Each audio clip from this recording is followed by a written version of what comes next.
지난주까지 시편을 말씀을 전했는데 이번 주부터 팔복을 설교하겠습니다. 마태복음 5장 3절입니다. 신약성경 마태복음 5장 3절 신약성경 7쪽에 있습니다. 신약성경 5쪽입니다. 신약성경 5쪽 마태복음 5장 3절이 되겠습니다.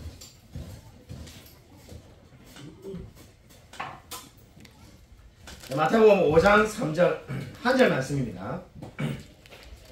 한 절 말씀 우리 짧기 때문에 같이 한 목소리 한번 읽겠습니다. 네, 시작.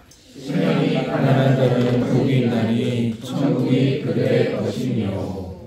아멘. 네, 한 번 더 읽겠습니다. 네, 시작. 심령이 가난한 자는 복이 있나니 천국이 그들의 것이며.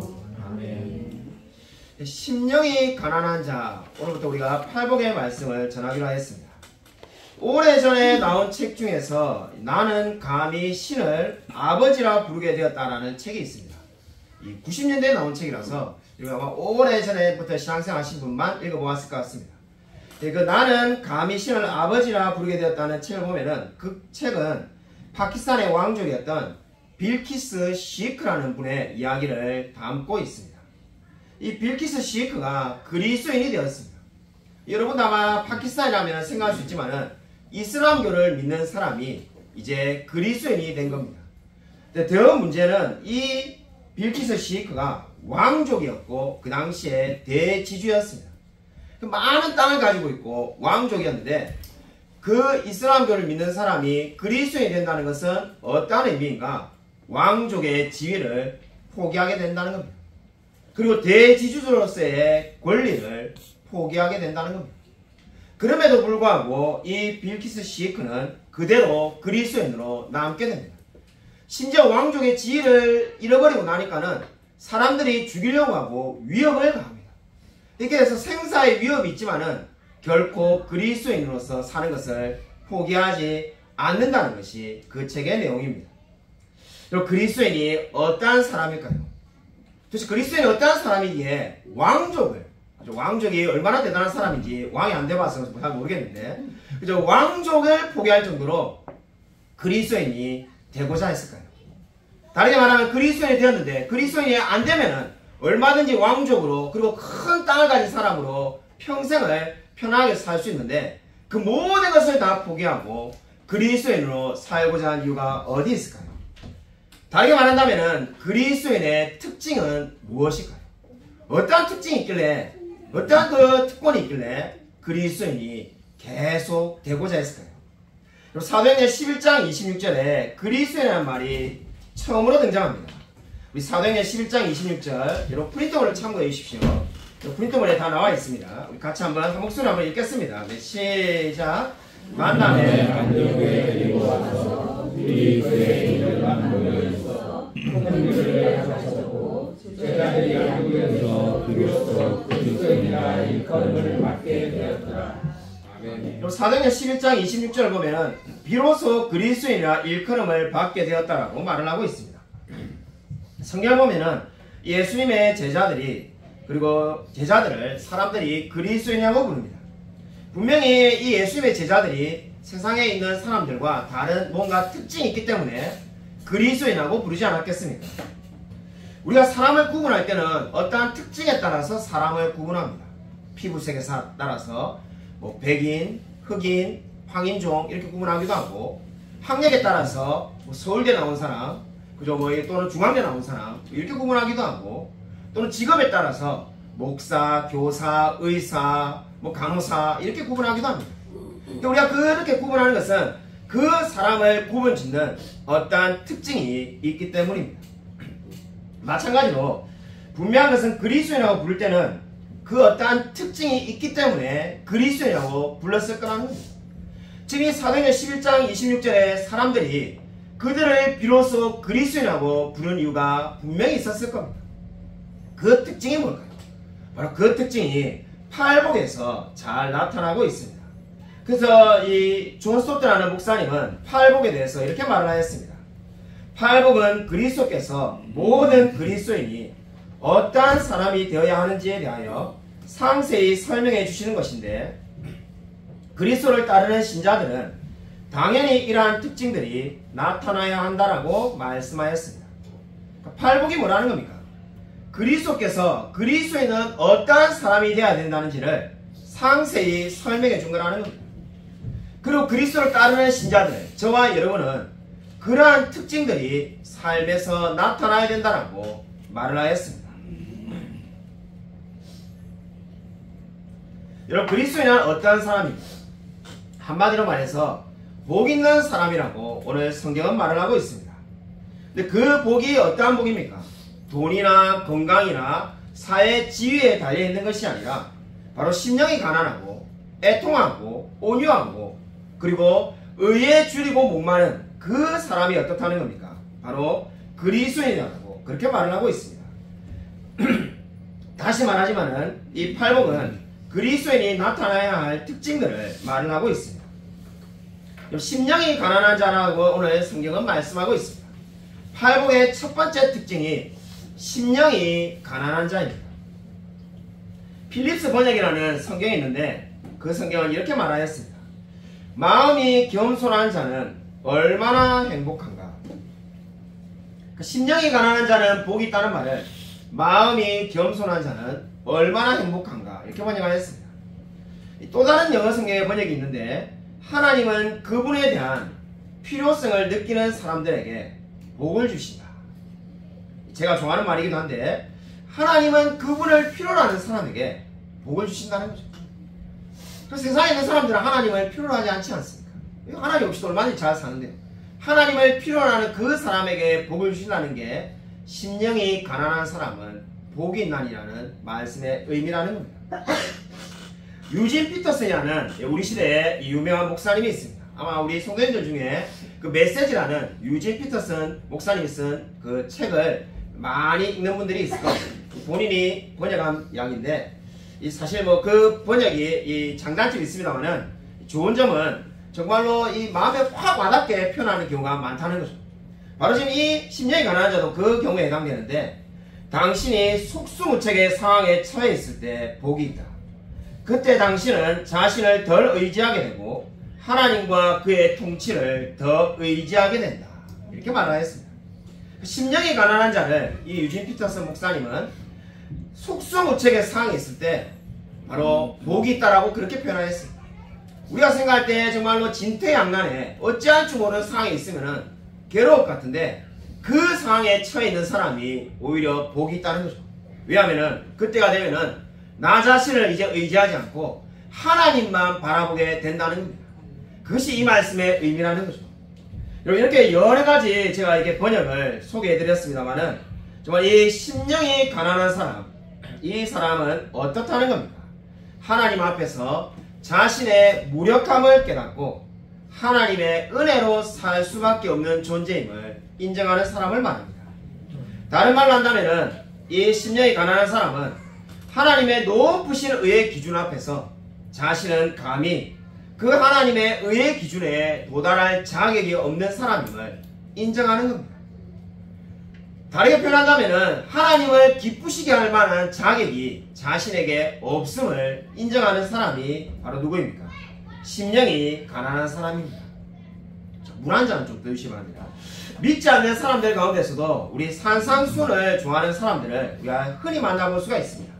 그러한 사람들이 말하기를 이 산상수훈에 나오는 말 중에 뭐 오른쪽 빵을 때리거든 왼빵을 돌려대라든지 아니면 남에게 대접받고 싶으면은 먼저 대접하라든지 이런 말들을 너무나 좋아합니다. 주옥 같은 많은 말들이 있습니다. 산상수훈은 사실 윤리적인 말을 기록해 놓은 책이 아닙니다. 왜냐하면 이 산상수훈은 윤리적인 문제가 아니라 하나님의 높고 높은 의의 기준을 저와 여러분에게 제시하고 있기 때문입니다. 그래서 하나님의 이 높고 높은 의의 기준은 어떻습니까? 마치 높은 산과 마찬가지입니다. 우리가 가끔 가다 보면은 높은 산을 바라보면은 그죠? 저게 어떻게 올라가나 이런 생각이 들 때가 있습니다.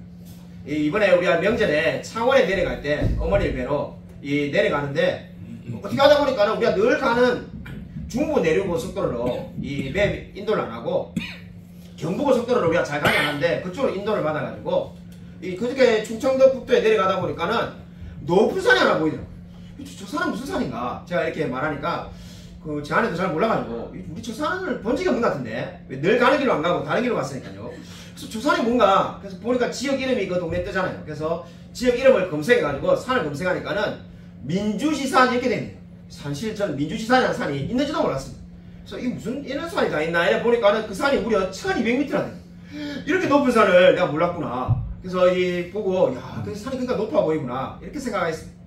참 높은 산을 보면은 어떤 생각이 듭니까? 좀 오르고 싶은 마음이 들죠. 한 번씩 아마 그 산에 한번 시간이 되면은 오르고 싶은 마음이 듭니다. 근데 지금 이 하나님의 의, 이 산상수는 어떻습니까? 우리가 아무리 오르려고 해도 오를 수 없는 산을 의미하는 겁니다. 내가 아무리 정말 이 산에 오르려고 해도 오를 수 없는 산, 그게 바로 뭐라는 겁니까? 이 산상순이 되겠습니다. 이렇게 말하면은 곧 나오게 되는 질문이 있습니다. 아니 그렇게 가려면은 우리가 도무지 오를 수 없다면, 도무지 이것을 지킬 수가 없다면은 왜 하나님께서 우리에게 팔복을 주셨는가? 산상순을 주셨는가라는 당연한 질문이 나올 수밖에 없습니다. 그 이유는 무엇입니까? 저와 여러분의 의로는, 저와 여러분의 노력으로는 하나님의 의에 도달할 수 없다는 것을 알려주기 위해서, 깨닫게 하기 위해서 이 산상순을 주신 겁니다. 그러니까 우리의 의로는 도무지 이 하나님의 높은 기준에 도달할 수가 없습니다. 그러면 저와 여러분을 어떻게 하라는 겁니까? 바로 십자가로 달려가라고 오늘 산상순은 말하고 있는 겁니다. 십자가를 통한 자만이, 십자가를 경험한 사람만이 이 산상순을 지킬 수가 있습니다. 세상에 많은 사람들이, 그죠? 뭐 유튜브 강의를 들어보면은 법륜스님도 산상순을 좋아하고, 옛날에 톨스토이도 산상순을 좋아했고, 좋아하는 사람이 너무나 많습니다. 그러니까 분명한 것은 무엇입니까? 결코 십자가를 만나지 않은 사람은 이 팔복을, 산상순을 지키며 살 수가 없습니다. 왜 그렇습니까? 이 산상순은 그냥 하나의 윤리책이 아니라 하나님의 의가 얼마나 높고 위대한지를 보여주기 때문입니다.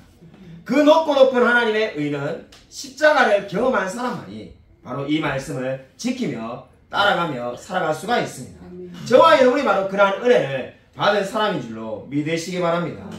여러분 이사야 6장 5절 말씀 우리 프린트맨에 나와 있습니다. 같이 한번 한 목소리 한번 읽겠습니다. 이사야 6장 5절 함께 읽겠습니다. 시작. 하루가 나여 마음에 되었도다. 나는 입술이 부정한 사람이요. 우리 구약 성경의 이사야 선지자가 바로 오늘 심령이 가난한 자의 한 예가 되겠습니다.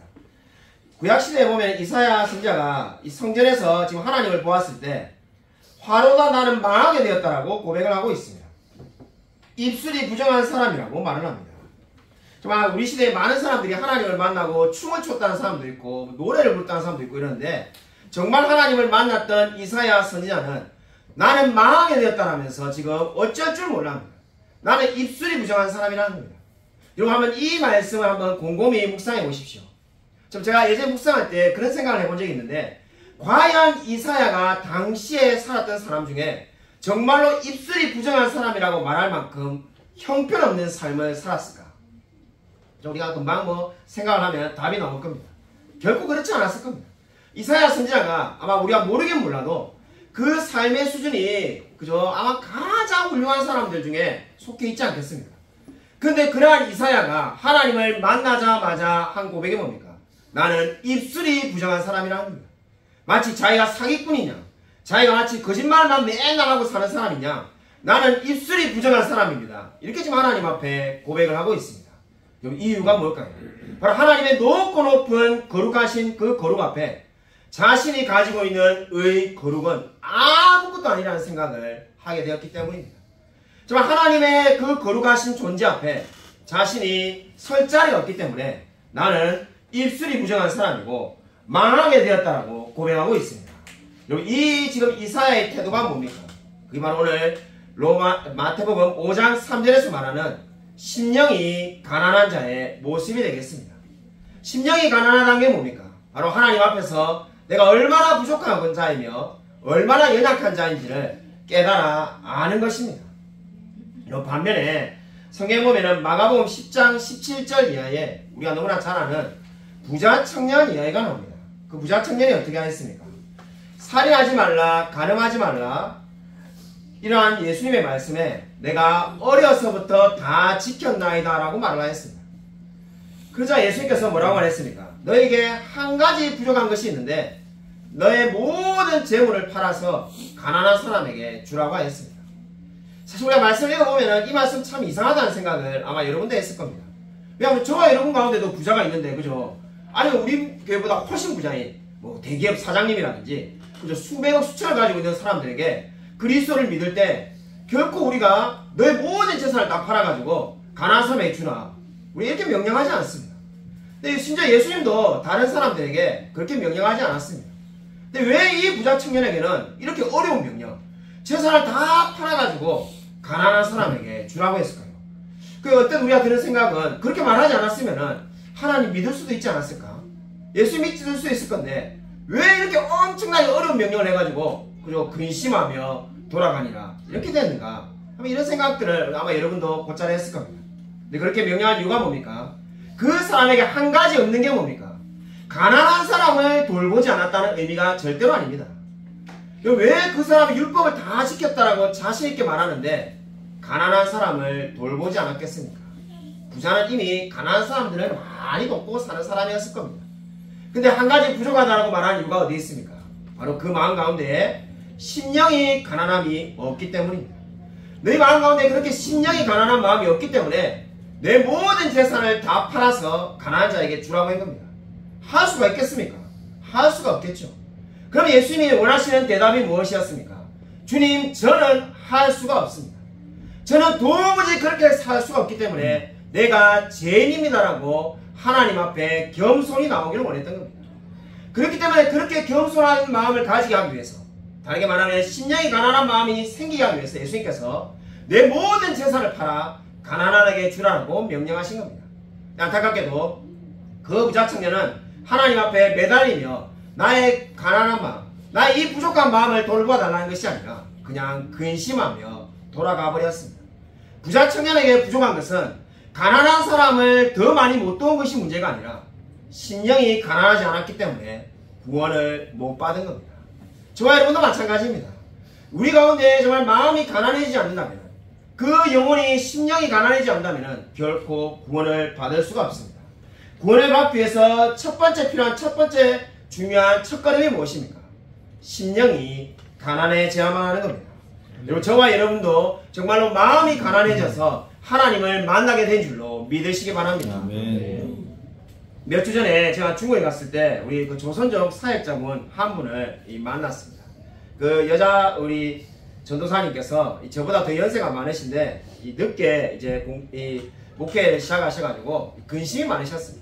신학도 하지 않았고 어느 선교사님에게 1:1 제자 양육 그거 배우고 거기에 은혜를 받아가지고 바로 이제 사역자가 된 겁니다. 중국에 그런 사역자가 뭐 어마어마하게 많다더라고요. 그런 분들이 대부분이라고 스스로 어느 날 사역자가 다 되는 거죠. 그래서 이제 그렇게 됐는데 그분이 제하고 우리 이하평 목사님하고 그리고 그분의 따님하고 이렇게 4명이서 이렇게 식사할 때 자기가 제일 고민되는 게 설교가 고민이 된다는 거예요. 뭐 그럴 수밖에 없겠죠. 그러니까 신학교에서 배우지도 않았으니까. 배워도 어려운 게 설교인데 자기가 설교가 굉장히 고민되고 늘지 않는데 어떻게 하면 좋을까요? 라고 정중하게 제게 여쭈어보았습니다. 자, 그분에게 한마디로 그냥 쉽게 무조건 뵙게 된다라고 그렇게 대답해 주었습니다. 그분이 놀래가지고는 목사님은 이렇게 성경책을 딱 펼쳐보고 읽고 난 다음에 하나님이 주시는 걸 가지고 설교하라 뭐 이렇게 말할 줄 알았는데, 제가 다짜고짜 설교를 잘 하시는 분, 특별히 성경을 잘 해석하는 분의 목사님을 한 분 정해가지고 무조건 뵙게 된다라고 제가 그렇게 말했어요.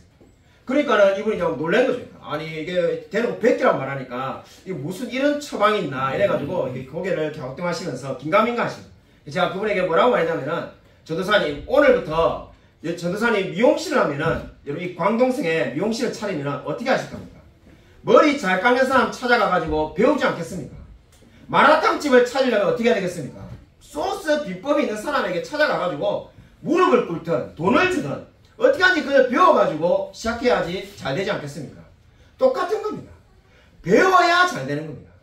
근데 전도사님 특별히 신학교도 안 하셨는데 이제 더 많이 배워야 되는데, 제가 뵙기라는 그 말이 다르게 말하면은 배우고 또 배워야 되는 거죠. 그분이 어떻게 설교하는지, 어떻게 성경 말씀을 풀이하는지 계속 뵙게 되는 겁니다.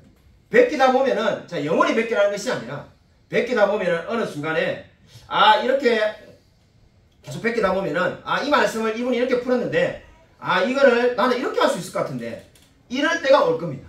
아니면 심지어 이제 더 이제 실력이 되시면은 이분이 이렇게 설명했는데 이런 것들을 빠뜨렸네, 이런 것도 있는데 이 말씀에 이런 것이 떠오를 겁니다. 그때 이제 자신의 설교를 시작하면 됩니다. 그러한 성경 말씀을 읽고 누군가의 설교를 듣고 이 사람의 설교에 뭐를 빠뜨렸네, 뭐를 해야 되는데, 아니면 정말로 핵심은 A인데 B를 말했네, 이러한 생각이 전혀 안 들면은 그 수준은 무조건 베끼고 또 베끼고 또 베껴야 되는 겁니다. 이 과정을 거치지 않으면은 나중에 설교하지 못하는 사람이 됩니다. 그냥 나는 처음부터 하나님이 많은 것이 있으니까 직통계시를 주셔가지고 딱 주시는 것만 성경을 읽고 내가 그대로 하겠다 이렇게 하면은 이단이 되거나 아니면 가장 형편없는 설교자가 되는 겁니다. 그렇게 되지 않으려면은 부단히 베끼고 또 베껴야 됩니다. 그럼 누구를 베끼면 좋을까요? 이러길래 옆에 야베 목사님 있지 않습니까? 이분이 이미 성경 66권 설교 다 했다고 합니다. 그러니까 야베 목사님 옆에서 바로 자기 거 언제든지 베껴야 된다. 자, 이제 당사자인 이 저작권 있는 사람이 동의도 다 해줬으니까 그냥 막 베끼시면 됩니다. 그래서 제가 이 말 끝나자마자 어떻게 했냐면은 제가 이번 주에 와서 했던 강의안 그거 다 드리고 가겠어요. 100장. 근데 다 그대로 하니까 마음대로 쓰시면 됩니다. 근데 솔직히 제게 아무것도 없으면 됩니다. 다 저도 어딘가서 봐가지고 다 베낀 겁니다. 자, 솔직히 설교하고 난 다음에 나중에 그런 생각이 많이 든 게 솔직히 오늘 솔직히 실토하면은 마치 제가 아는 것처럼 이야기했는데 제가 이렇게 그래도 저는 양심껏 최대한 누가 이래 말했다 이렇게 그래도 원고에 이렇게 여러 가지 프린트를 존 스토트 목사님은 이렇게 말했고 칼빈은 이렇게 말했고 스펄전은 이렇게 말했다 이렇게 적는데도 불구하고 설교가 끝나고 어느 날 문득문득 든다 생각하면은 책을 읽다가 다시 발견하는 거죠. 지난번에 내가 한 줄 알고 내가 깨달은 것처럼 이야기한 게 그게 이미 스펄전 목사님이 한 말이구나. 나중에 알게 되는 경우가 허담. 사실 내 것은 아무것도 없습니다. 그러면서 제가 그 전도사에게 뭐라고 했냐면은 가장 뛰어난 설교가 뭔지 압니까? 제가 물어보시니까 제가 주제 넘게 한마디 하면은 제가 뭐 대단한 사람이 아닙니다만은 가장 탁월한 설교는 세상에 그 누구도 해보지 않은 설교를 내가 오늘 하는 게 아닙니다. 이미 다 누군가 했던 이야기에 제가 종이 한 장 딱 돌리면은 그 설교가 최고의 명설교입니다. 해 아래 새 것이 없기 때문에 이미 모든 사람들이 다 했던 설교가 있는데 예를 들면 10년이 가능하자면은 제가 그 누구도 하지 않은 이야기를 하나 더 얹으면은 그 설교가 최고의 명설교입니다. 근데 전사님이 해보시면은 정말 스펄전이든 로이드든 아니면 뭐 유명한 누구든지 간에 그런 분의 설교에 종이 한 장 더 얹는 게 얼마나 힘든 일이라는 것을 나중에 알게 될 겁니다. 이게 진짜 얼마나 노력을 해야 그들보다 종이 한 장만큼이라도 앞서갈 수 있느냐 이런 생각이 안 들 수가 없습니다. 그래서 사람이 겸손해지고 나는 늘 부족한 사람이라는 생각을 할 수밖에 없습니다. 제가 예전에 교제하며 이 설교하러 갔던 교회, 서울에 교회가 있는데 정말로 개혁주의에 빠져있는 목사님이 있는데 그 목사님이 부교육자들 앉혀놓고 그런 말을 하셨다더라고요. 부교육자들이 저도 그랬습니다만은 이 20대 30대 때는 자기가 차라고 생각하는 거예요. 그래서 막 자기가 설교 엄청 잘하고 대단하다 생각하는 사람들에게 이렇게 말했다는 거예요. 정말 네가 대단하다는 생각이 들 때마다 이 위대한 설교자 로이드 존스 목사님이나 스펄전의 설교를 한번 읽어봐라. 네가 얼마나 형편없는 사람인지 깨닫게 됩니다. 네가 설교하고 있는 그 본문과 똑같은 본문을 그들이 뭐라고 말했는지를 보고 나면은 그냥 저절로 겸손해질 거야. 이렇게 말을 했다고 합니다. 그것이 바로 뭔가 부족한 마음을 느껴야만이, 그런 마음이 있어야만이 어떻게 된다는 겁니까? 하나님의 말씀을 더 연구할 수 있다는 거죠. 자, 그 전도사님에게 이렇게 유래해드렸습니다. 전도사님이 자기가 나이도 많고 신학도 안 했고 분량이 너무 많다 하길래 전도사님이 가지고 있는 가장 큰 장점이 있습니다. 무슨 장점이 있습니까? 자, 이렇게 그분이 제게 묻길래 전도사님은 자신이 너무나 지금 부족하다고 인정하고 있지 않습니다. 그렇기 때문에 계속해서 노력하게 되고 지금도 차를 타고 몇 시간을 타고 여기까지 이렇게 제같이 부족한 사람도 그 설교를라도 듣겠다라고 찾아오지 않았습니까? 그 마음이 결국 전도사님을 하나님의 말씀을 너무나 잘 아는 사람으로 만들어갈 겁니다. 나중에 몇 년이 지나고 만약에 정말 다시 만나면은 전도사님이 엄청나게 하나님 말씀을 많이 아는 사람이 되어 있을 겁니다. 왜냐하면은 자신의 부족함을 인정하고 끊임없이 하나님의 말씀을 알려고 노력하고 또 노력하기 때문입니다. 여러분, 저와 여러분도 마찬가지입니다. 누가 가장 하나님을 사랑하는 사람일까요? 저는 마치 부자 청년처럼 하나님의 말씀을 다 지키고 나는 성경도 많이 읽고 금요기도도 나오고 심지어 새벽기도도 나오고 나는 뭐 기도도 하루에 1시간씩 하고 있고 이렇게 하는 사람이 가장 신앙이 뛰어난 사람이 아닙니다. 나는 너무나 부족하고 나는 너무나 아는 것이 없고 나는 너무나 비참한 죄인이라고 생각하는 그 사람이 바로 더 하나님을 많이 알아갈 수밖에 없게 되어 있습니다. 그것이 바로 오늘 심령이 가난한 자가 저와 여러분에게 말씀하는 바입니다. 저와 여러분 마음 가운데 심령이 가난해져 달라고 여러분 기도하시기 바랍니다. 나의 마음이 가난해져야만이 하나님을 알려고 노력하게 될 겁니다. 그렇기 때문에 존 칼빈은 이렇게 말했습니다. 기독교 강요 지난해 같이 공부했는데 존 칼빈은 인간이 자신의 무능력과 비참함을 깨닫기 전에는 결코 하나님을 발견할 수가 없다. 자신이 무능한 사람이고 비참함을 알기 전에는 하나님을 발견할 수가 없다는 겁니다. 이 말은 다르게 말하면 심령이 가난해지는 것이 믿음의 첫 출발입니다. 그러니까 나는 대단한 사람이라고 생각하는 부자 청년은 저와 여러분이 우리 한번 읽을 때는 어떻습니까? 너무나 안타깝다. 정말로 그리스도인이 바로 될 뻔했는데 안 됐다 생각하지만은 사실 믿음의 첫 출발점도 시작하지 않은 겁니다. 왜 그렇습니까? 심령이 가난해지지 않았기 때문입니다. 율법을 다 지켰다고 말하지만은 실제로는 마음이 가난해지지 않기 때문에 아무것도 아닌 겁니다.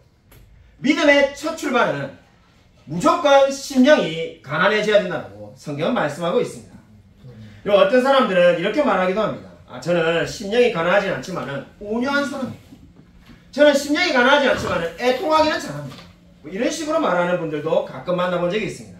그러나 이러한 것은 다 팔복을 잘못 이해하고 있는 겁니다. 성경은 저와 여러분이 어떻게 말을 하고 있습니까?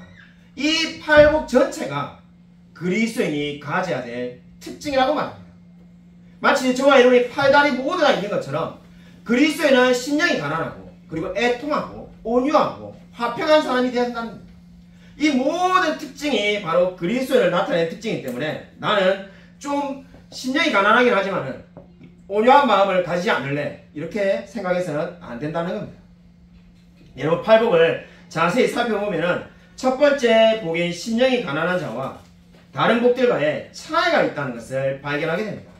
오늘 우리가 지금 첫째 복인 이 심령이 가난한 자를 하고 있는데 다른 복들과 심령이 가난한 자가 어떤 차이가 있습니까? 다른 모든 복들은 다 채워진 상태를 말합니다. 화평케 하는 자, 온유한 자, 의에 줄이고 목마른 자 다 채워진 상태입니다. 근데 이 심령이 가난한 자는 어떻습니까? 바로 비워져 있는 상태를 말하는 겁니다.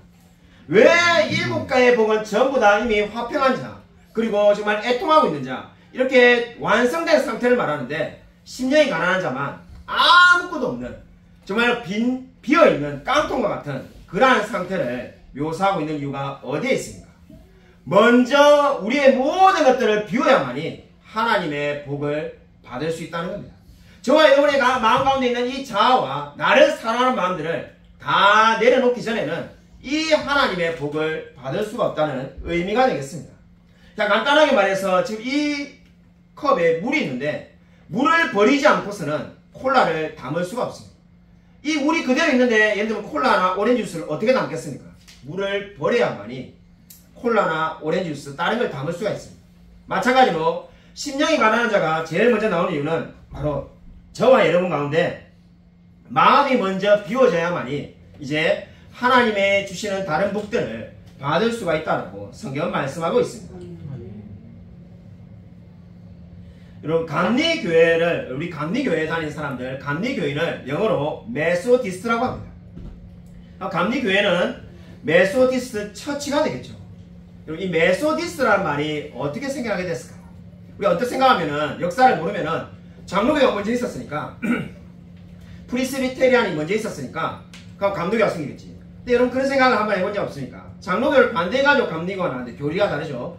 그러면은 그죠 뭐 반 장로교회 뭐 영어로도 그렇죠. 비슷하게 프리스비테리안과 비슷하게 뭐 그게다가 안티 프리스비테리안 이렇게 나올 것 같은데 전혀 다르게 메소디스트 이렇게 나와 있습니다. 여기에 역사적인 이유가 있습니다. 왜냐하면 여기에 이 메소디스트는 처음에 누가 만들었습니까? 1726년에 존 웨슬리 그리고 그의 동생 찬송가에 많은 노래를 지은 찰스 웨슬리 그리고 장로교인이었던 조지 휘필드가 옥스퍼드 대학에서 홀리 클럽이라는 경건한 조직을 만듭니다. 그 모임에서 같이 성경 말씀을 공부하고 같이 기도하고 같이 삽니다. 그 홀리클럽은 자기들끼리 결심을 하는데 우리에게 필요한 생활비가 얼마인지를 정하자는 겁니다. 그래서 자기들이 예를 들면 그 당시에 파운드로 말하면은 2파운드가 필요하면은 2파운드를 제외한 이제 우리가 생활하고 먹고 살 수 있는 데 필요한 그 돈을 제외한 모든 돈은 다 주를 위해 쓰기로 합니다. 이렇게 결심합니다. 10에 1조를 내고 10에 2조를 내고 그 정도가 아니라 우리에게 필요한 생활비만 딱 정해놓고 이제 앞으로 수입이 얼마든 늘는지 상관없이 우리는 그 나머지 모두를 주를 위해 쓰기로 하자. 이렇게 결심합니다. 실제로 그랬습니다. 실제로 이 그 책들을 읽어보면은 나중에 처음에는 2파운드를 쓰고 1파운드를 헌금한 사람이 나중에 1000파운드를 벌어도 그대로 그 나머지 모든 돈을 다 헌금합니다. 그래서 이 홀리클럽이 이제 엄청나게 유명해지게 됩니다. 근데 그들은 철저하게 하루에 성경 읽어야 될 분량도 정하고 기도해야 될 분량도 정하고 규칙들이 많이 있습니다. 그래서 사람들이 놀리기 시작한 것이 뭐냐면은 규칙쟁이라고 놀리게 되었습니다. 그 규칙쟁이라는 말이 영어로 바로 메소디스트가 되겠습니다. 메소디스트란 말은 방법론자, 규칙쟁이다. 그러니까 원리 원칙주의자라는 거죠. 우리로 말하면은 뭐 FM대로 사는 사람 뭐라 해야 됩니까, 그죠? 요즘 말로 하면 느낌이 탁 오게 하려면은 꼰대 같은 사람, 그런 자리 정도예요. 그래서 이게 원래는 비아냥거리는 아주 안 좋은 말이었습니다. 메소디스트 하면은 경멸적인 이야기였어요. 근데 그 경멸적인 이야기를 듣고도 계속해서 그렇게 삶을 살던 사람들이 바로 존 웨슬리와 찰스 웨슬리가 바로 감리교도가 됩니다. 감리교도를 만들죠. 그래서 근데 그들을 그래서 메소디스트라고 부르고 메소디스트 처치가 됩니다. 우리가 다 아는 것처럼 여러분이 존 웨슬리가 영국을 다 변화시킵니다. 수많은 사람들이 비난했지만 그 비난한 사람들의 이름은 우리가 알지를 못합니다. 근데 철저하게 매일 성경 몇 장 있게, 그리고 우리가 헌금을 어떻게 하겠다, 내가 기도를 어떻게 하겠다 정해놓았던 그 사람들이 세상을 변화시켰습니다. 제가 이번에 중국 가서 중국에 있는 성도들에게 그렇게 말했습니다. 여러분이 이걸 아는지 모르는지 모르겠지만은 여러분을 저는 21세기 중국의 메소디스트라고 부르고 싶다라고 말해 주셨습니다.